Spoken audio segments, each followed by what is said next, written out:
Welcome. Today we're going to get into learning how to build out effects in Adobe Photoshop for a vision board.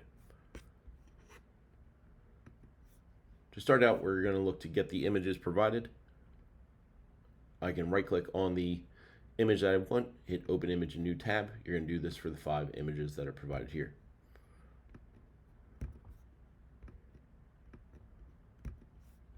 Once all 5 images are downloaded, we're going to be looking to create out a collage as if it were pinned up on a real corkboard.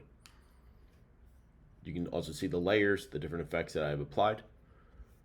But we can go over to Photoshop to begin. And we're going to start out by clicking on New File. With New File, we're going to go to Print at the top navigation. And we currently have Letter set up as our default template. I'm going to look to modify the name of the document. I'll just call it Vision Board Practice. So the width is going to be set at 8.5, height at 11.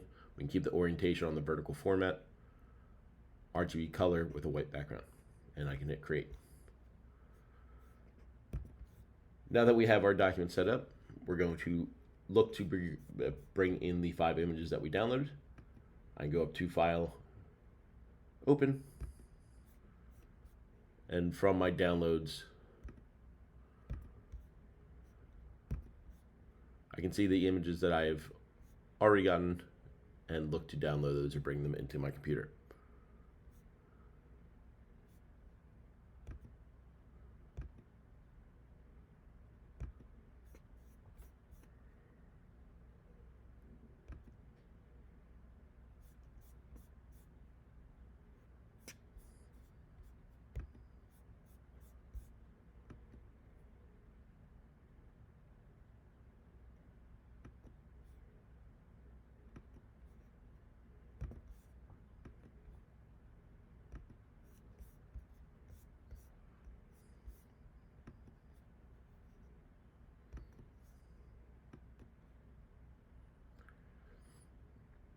When doing this on the computer, you want to save to your downloads. The standard is saving automatically to your downloads. As I'm on a new computer, it is just adjusting to saving to a different folder.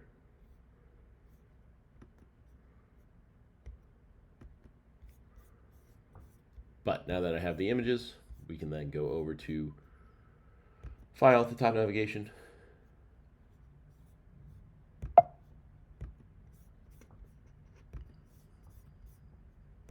Under File, I can go Open. Then taking a look at my Downloads folder, I should see the images that I want.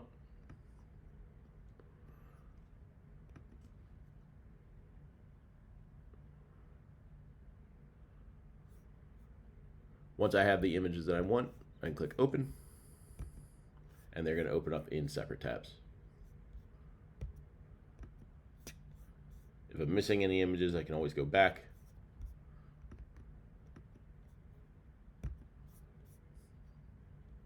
and then re-download it.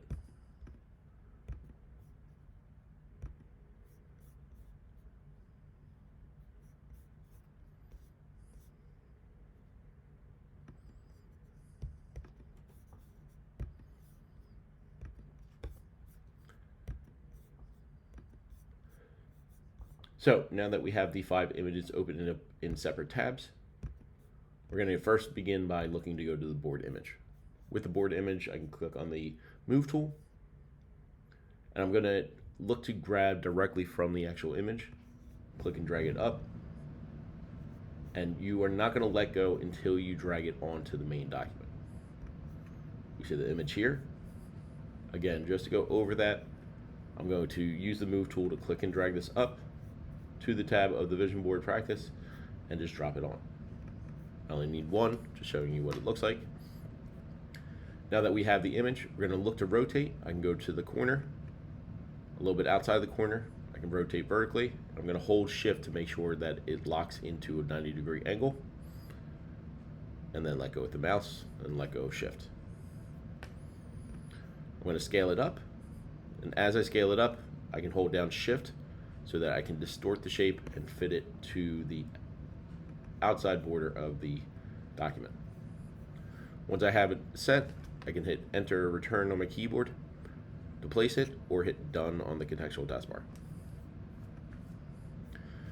Now that we have our background, we want to look to bring over the picture of our family.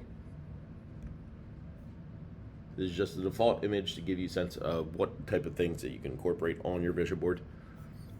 Again, with the move tool, I can click and drag this image up, drag it on, and drop it onto the area.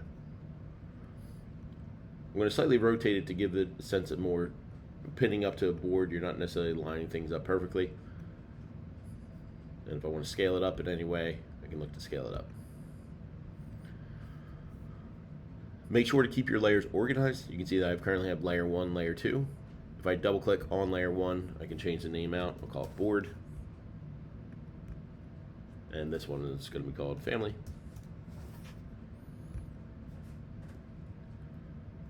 With the family image, we're then going to look to apply effects onto it. I can either go down to FX, the layer style down on the bottom of the layers panel, where we can add in certain effects, or you can simply double click on the layer that you want to modify. That will bring up our layer style panel. For a layer style panel, we're going to look to apply a stroke. Click on stroke. And in my stroke, you can see my current settings. Size, I'm going to change out to 30 to 35. I'm going to change my position from inside to outside so it doesn't cut into the image itself. And that's up to you to kind of determine what looks good for you. If I like the sharper frame, I could keep it on the inside, as you can't have sharp corners with the outside position. As long as it's not cutting into the image, it works well. Then I'm going to look to apply a drop shadow. Over on the bottom left of our layer style, click on drop shadow. Right now the drop shadow is a little bit strong, but I'm going to change out my opacity to about 80%.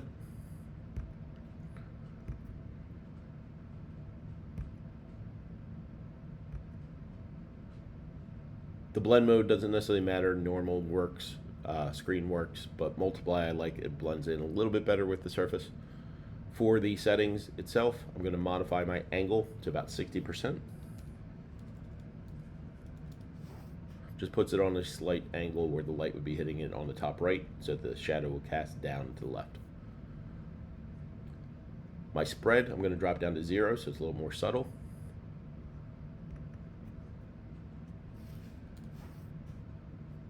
Distance, I'm going to push it again to extend down on the bottom left. And then size, I can reduce or pull in so it's not as strong. If I pull it down too far, it's very harsh. I want something a little bit more natural or very soft. I don't like the distance being as high as it is, so I'm going to reduce this down a little bit and drop it down to about 30 pixels.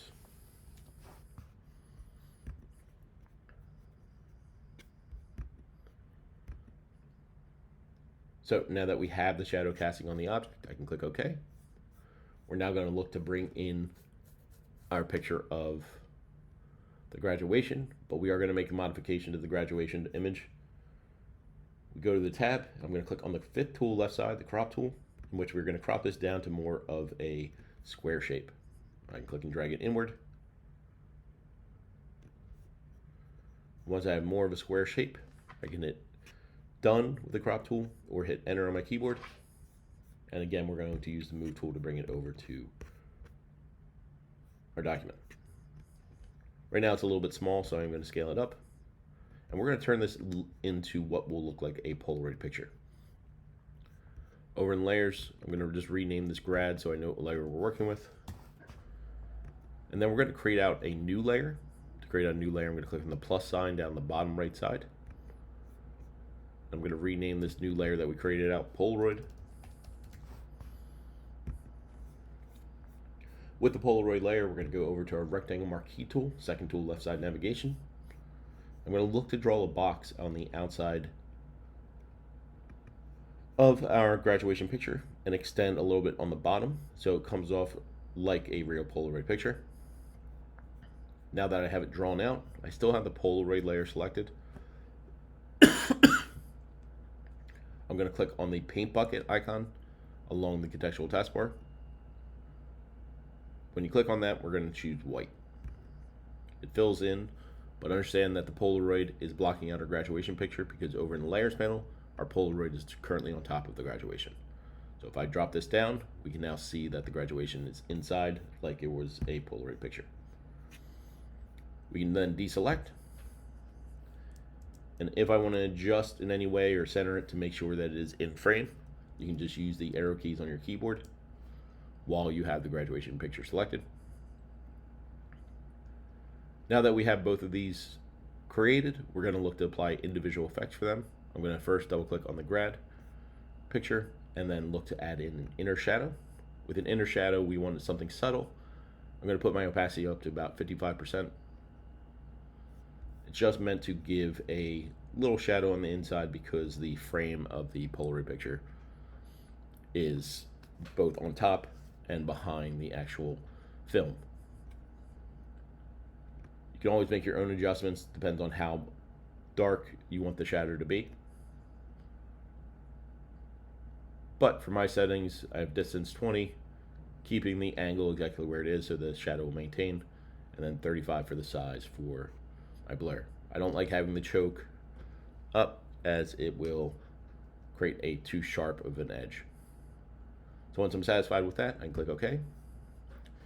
We're then going to go to the Polaroid layer and again apply effects. This time we're going to add a drop shadow. I can go down to the bottom left. And we can maintain the same settings that we had from our image. If you feel like it's too dark, we can always drop the opacity a little bit less so it's more subtle.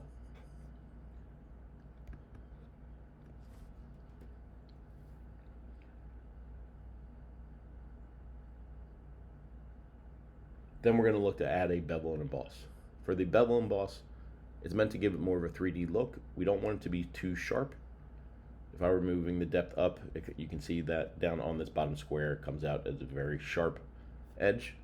But my depth is only going to be set to about 50.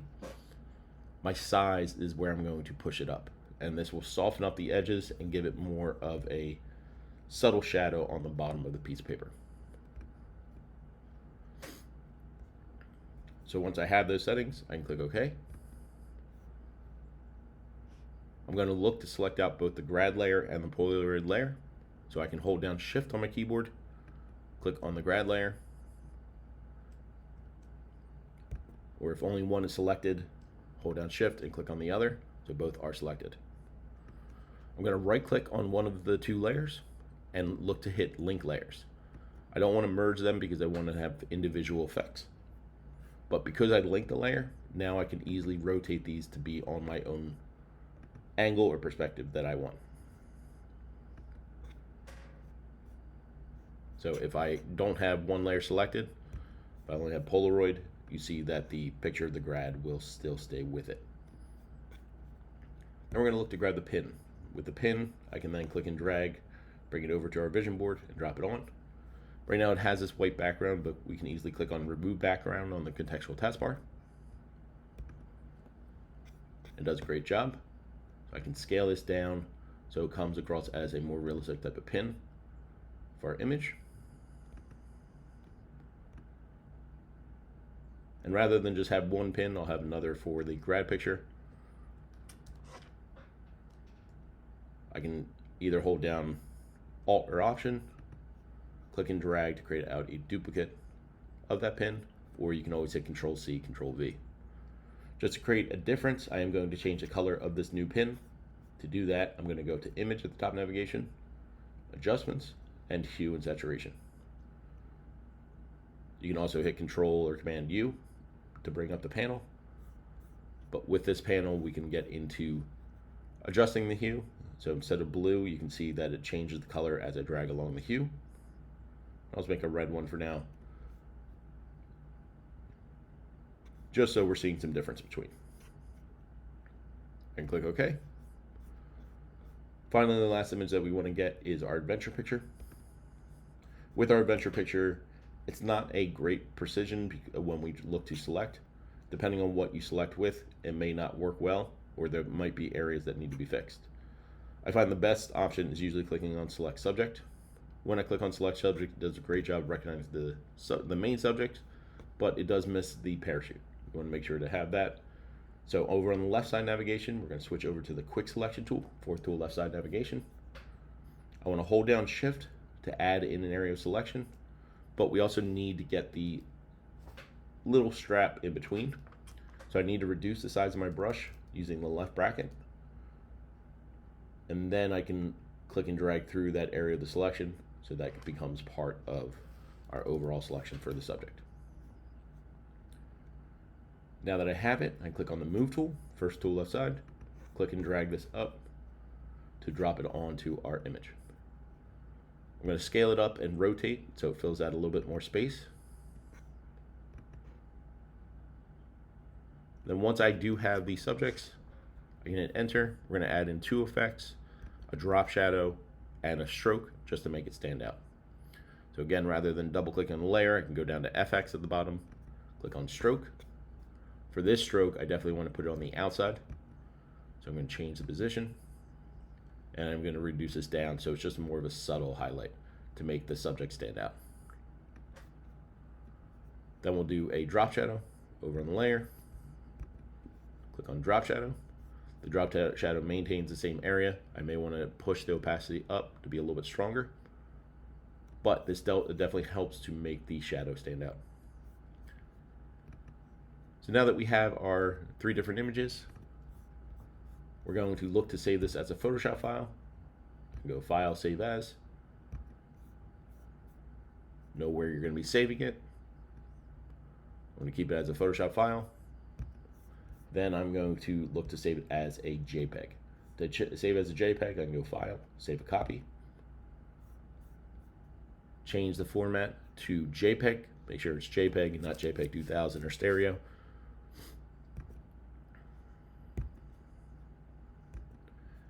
And once we save it as a JPEG, we can then look to upload it onto Canvas for submission. I hope you enjoyed the assignment. Have a great day.